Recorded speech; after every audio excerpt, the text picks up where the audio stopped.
So hello everyone, I am Poonam Chauhan and I welcome you all to my YouTube channel Hope Academy।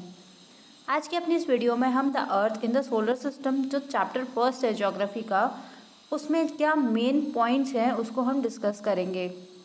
तो अगर आप CTET के लिए preparation कर रहे हैं या फिर किसी भी तरीके के कॉम्पिटिटिव एग्ज़ाम के लिए प्रिपरेशन कर रहे हैं और आपको एनसीईआरटी पर फोकस करने के लिए कहा गया है, तो ये वीडियो आपके लिए इम्पॉर्टेंट रहने वाला है, क्योंकि अपनी इस वीडियो में मैं स्पेशली कॉम्पिटिटिव एग्ज़ाम्स के पॉइंट ऑफ व्यू से ही चीज़ें आपको बताऊंगी कि एनसीईआरटी पढ़ते टाइम आपको कौन सी लाइंस जो हैं इस चैप्टर से उसको याद रखना है।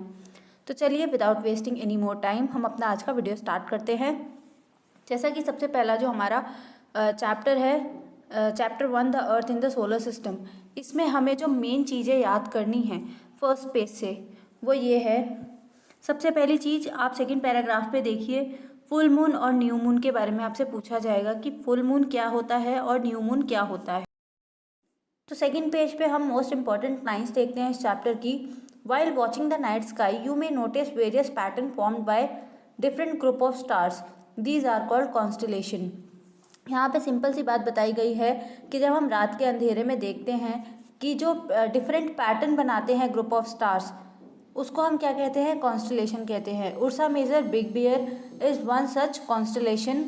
और हम जो इजीली क्या कर सकते हैं, रिकॉग्नाइज कर सकते हैं, उसका यहाँ एग्जाम्पल लिखा है सप्तऋषि।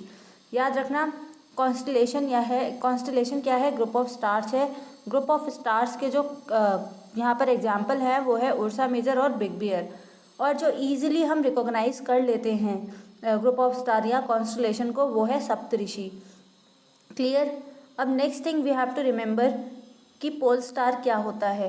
थर्ड पैराग्राफ में आप अपनी एनसीईआरटी में मार्क कर लीजिए। In ancient time people use to determine direction during the night sky with the help of stars.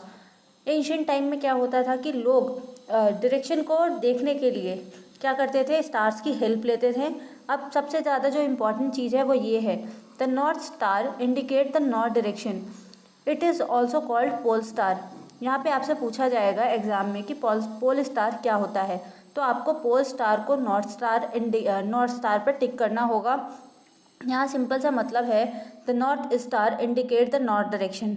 North star जो होता है वो नॉर्थ डायरेक्शन को इंडिकेट करता है और नॉर्थ स्टार को ही हम क्या कहते हैं, पोल स्टार कहते हैं। क्लियर। अब नेक्स्ट चीज़ हम देखेंगे एग्जाम के पॉइंट ऑफ व्यू से क्या इंपॉर्टेंट है। यहाँ पर some celestial bodies do not have their own heat and light, they are lit by the light of the stars, such bodies are called planet. अभी हमने कॉन्स्टलेशन का definition देखा, हमने देखा कि सेलेस्टियल बॉडीज़ क्या होती है, सेलेस्टियल बॉडीज़ के एग्जाम्पल देखें। अब हमने कुछ सेलेस्टियल बॉडी जिनके पास खुद की हीट और लाइट नहीं होती, वो दूसरे यानी स्टार्स की हीट और लाइट से क्या करते हैं, लाइट को लेते हैं, उन्हें क्या कहा जाता है, प्लैनेट कहा जाता है। इस पॉइंट को क्या कर लीजिए, आप मार्क कर लीजिए अपने एनसीईआरटी में, या फिर अगर आप नोट्स बना रहे हैं तो नोट्स में नोट डाउन कर लीजिए, क्योंकि ये भी इंपॉर्टेंट पॉइंट है कि सेलेस्टियल बॉडी जिनके पास खुद की हीट और लाइट नहीं होती उन्हें क्या कहा जाता है, तो आपको मार्क करना होगा, प्लैनेट कहा जाता है। अब इंटरेस्टिंग फैक्ट पे आ जाइए। इंटरेस्टिंग फैक्ट्स या ब्लू बॉक्स जो भी होते हैं एग्जाम के पॉइंट ऑफ व्यू से बहुत ज़्यादा इंपॉर्टेंट होते हैं, इन्हें कभी भी अवॉइड नहीं करना चाहिए।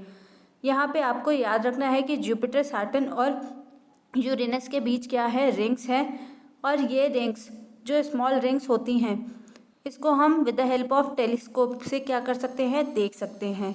क्लियर। अब नेक्स्ट थिंग है हमारा सोलर सिस्टम क्या है।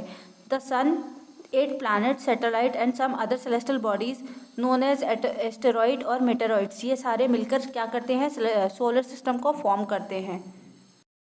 अगर हम सन की बात करें तो सन हमारे सोलर सिस्टम का हेड होता है। अब यहाँ पे सन के बारे में देखते हैं। The sun is the centre of solar system. हमें ये याद रखना है कि सन जो है सोलर सिस्टम का हेड है। और मेन इंपॉर्टेंट लाइन वो जो ये है सीटेट के पॉइंट ऑफ व्यू से, the sun is about 150 million kilometre away from the earth. हमें ये चीज़ याद रखनी है। क्लियर। अब बात करेंगे हम प्लैनेट्स की।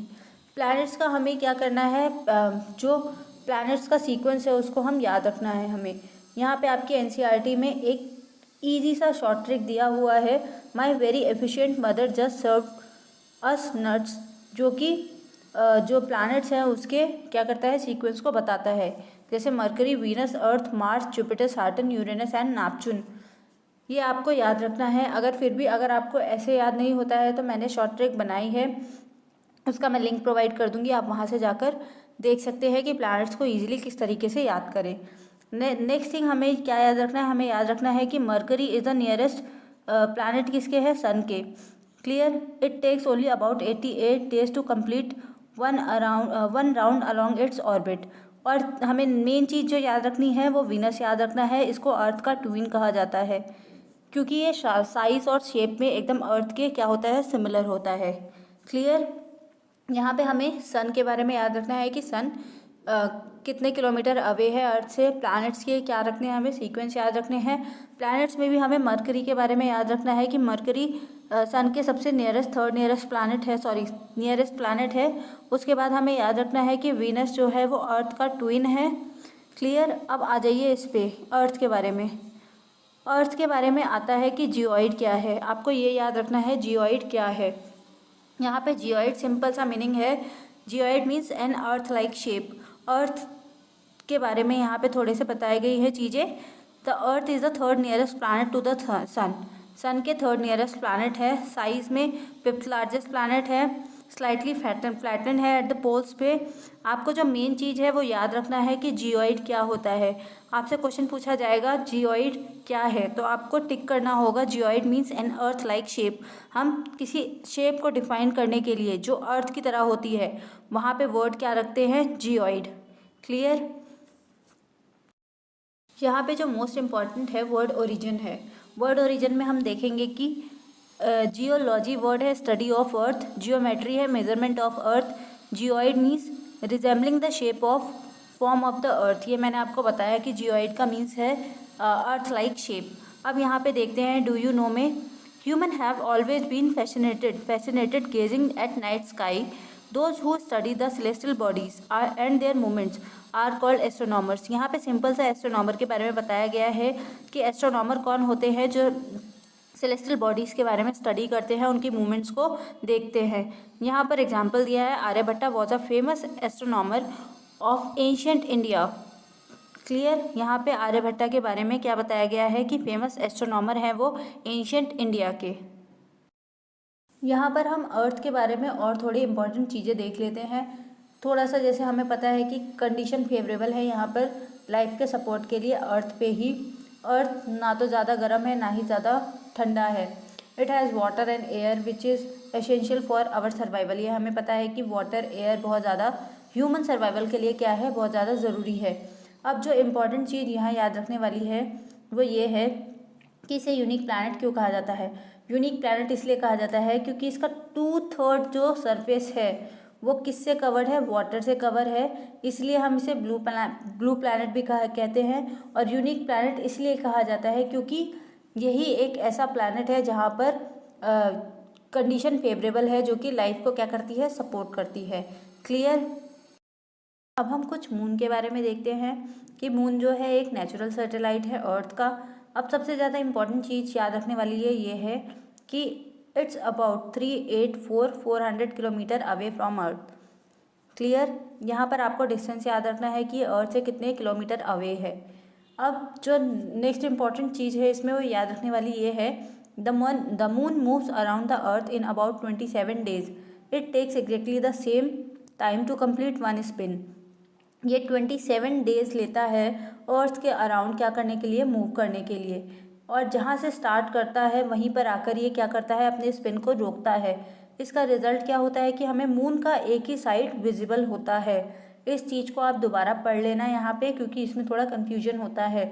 यहाँ पे कहने का सिंपल सा मतलब ये है कि जब अर्थ के अराउंड ये सन क्या करता, मून क्या करता है, जब चक्कर लगाता है तो जहाँ से स्टार्ट करता है जिस फेज से, उसी फेज पर आके क्या करता है 27 डेज में ये कंप्लीट करता है अपने स्पेन को। इस वजह से हमें जो है अर्थ से मून का एक ही फेज क्या होता है, विजिबल होता है। यहाँ आपको याद रखना है कि 27 डेज लेता है ये एक चक्कर लगाने में। क्लियर। अब यहाँ पर देखिए ब्लू बॉक्सेस में कुछ इंपॉर्टेंट चीज़ें लिखी है।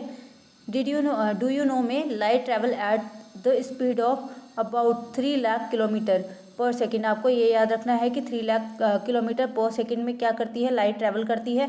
और सबसे ज़्यादा जो इम्पोर्टेंट लाइन है वो ये है कि 8 मिनट्स लेते ही है सन कहाँ पर आने के लिए, अर्थ पे आने के लिए। The next thing is interesting fact, Neil Armstrong जो हैं was the first man to step on the surface of the moon, यानी मून पे जाने वाले सबसे पहले जो व्यक्ति हैं वो नील आर्मस्ट्रॉन्ग है।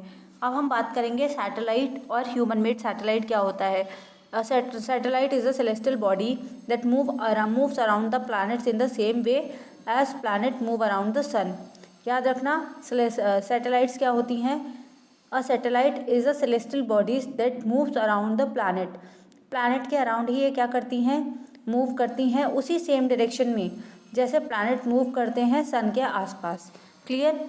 हमें पता है कि नेचुरल सैटेलाइट का जो एग्जाम्पल है अर्थ का वो है मून। अब ह्यूमन मेड सैटेलाइट देखते हैं। Human made satellite is an artificial body. It is designed by a scientist to gather information about the universe और फॉर कम्युनिकेशन। हमें पता है कि हम साइंटिस्ट जो हैं, हमारे जो साइंटिस्ट है वो सैटेलाइट क्यों भेजते हैं, ताकि हम इंफॉर्मेशन यूनिवर्स के बारे में क्या कर सके, पता लगा सके, और कम्युनिकेशन के लिए सैटेलाइट्स को भेजा जाता है। अब यहाँ पे सिंपल सा आपसे पूछा जाएगा कि एग्जाम्पल दीजिए ह्यूमन मेड सैटेलाइट का, तो आपको इनसेट, आईआरएस या फिर एडुसेट में से कोई एक पॉइंट दे दिया जाएगा। आपसे पूछा जाएगा कि ये ह्यूमन मेड सैटेलाइट है या नेचुरल सैटेलाइट है, आपको टिक करना होगा। नेक्स्ट चीज़ जो इस चैप्टर में इम्पॉर्टेंट है वो एस्टेरॉइड, मीटेरॉइड्स, गैलेक्सी और यूनिवर्स क्या है उस पर हम बात करेंगे। एस्टेरॉइड का यहाँ सिंपल सा डेफिनेशन लिखा है, apart from the star, planet and satellite there are numerous tiny bodies which also move around the sun. यानी स्टार, प्लैनेट्स के अलावा या सैटेलाइट के अलावा वो सारी छोटी छोटी tiny bodies means numerous tiny body which also moves around the sun, जो सन के आसपास घूमती है, हम उसको एस्टेरॉइड कहते हैं। They are found between the orbit of Mars and Jupiter. याद रखना कि ये मार्स और जुपिटर के बीच में एस्टेरॉइड पाए जाते हैं। स्पेशली क्वेश्चन पूछा जाता है कि मार्स और जुपिटर के बीच में क्या पाया जाता है, तो आपको एस्टेरॉइड लिखना होगा। या आपसे पूछ लिया जाएगा कि एस्टेरॉइड कौन से दो प्लैनेट्स के बीच में पाया जाता है, तो आपको टिक करना होगा मार्स और जुपिटर। क्लियर। यहाँ पे देखिए एक और चीज़ जो मेन इंपॉर्टेंट है एस्टेरॉइड के बारे में, साइंटिस्ट यहाँ पे लिखा हुआ है, scientist are of the view that asteroid are a part of planet which exploded many years back. Scientist का कहना है कि जो एस्टेरॉइड होते हैं वो बहुत साल पहले जो एक्सप्लोड हो चुके हैं प्लैनेट्स, उनके क्या हैं, ये पार्ट्स हैं। क्लियर। अब मेटेरॉइड्स के बारे में देखते हैं। The small piece of rocks which moves around the sun are called meteoroids. अब जो स्मॉल पीसेज हैं रॉक्स के, वो किसके आसपास चक्कर लगाते हैं, सन के आसपास चक्कर लगाते हैं, उसको हम मेटेरॉइड्स कहते हैं। यहाँ पर आपको एस्टेरॉइड क्या है, जो प्लैनेट्स एक्सप्लोर हो चुके हैं मिनी ईयर्स बैक, एस्टेरॉइड उसे कहा जाता है। और यहाँ मेटेरॉइड्स के बारे में लिखा है, the small pieces of rocks which moves around the sun are called meteoroids. Clear. अब डायरेक्टली आप आ जाइए, गैलेक्सी क्या है, huge system of billion of stars and clouds of dust and gases. Clear. यहाँ पर आपको अगर गैलेक्सी का डेफिनेशन बताना होगा तो आपको बताना होगा कि ये बहुत बड़ा सिस्टम है किसका, जिसमें कि बहुत सारी स्टार्स हैं, क्लाउड्स ऑफ डस्ट है और गैसेस से मिलकर एक गैलेक्सी बनती है। अब इन्हीं तरीके की जो मिलियन ऑफ गैलेक्सीज मिलकर सारी क्या करती है, एक यूनिवर्स बनाती है। आपको याद रखना है कि जैसे ये प्लैनेट्स है, स्टार्स है, या हम कह सकते हैं गैसेस है, ये सब मिलके क्या बनाती हैं, गैलेक्सी बनाती हैं।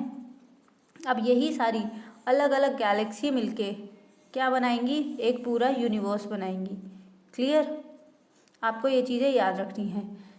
तो मेरा सिर्फ वीडियो बनाने का यही एम है कि जो बच्चे कॉम्पिटिटिव एग्ज़ाम्स लाइक सीटेट या यूपीएससी के लिए प्रिपेयर कर रहे हैं और उन्हें एनसीईआरटी में क्या मेन चीज़ें हैं वो पढ़ने के लिए बोला गया है, तो मेरा सिर्फ एक छोटा सा यही एम है कि सबकी हेल्प करूं कि अगर आप सीटेट के लिए कोचिंग नहीं ले पा रहे हैं और आपके पास एनसीईआरटी बुक अवेलेबल है, तो ये पॉइंट्स को याद रखिए और अपने सीटेट के लिए प्रिपरेशन कीजिए।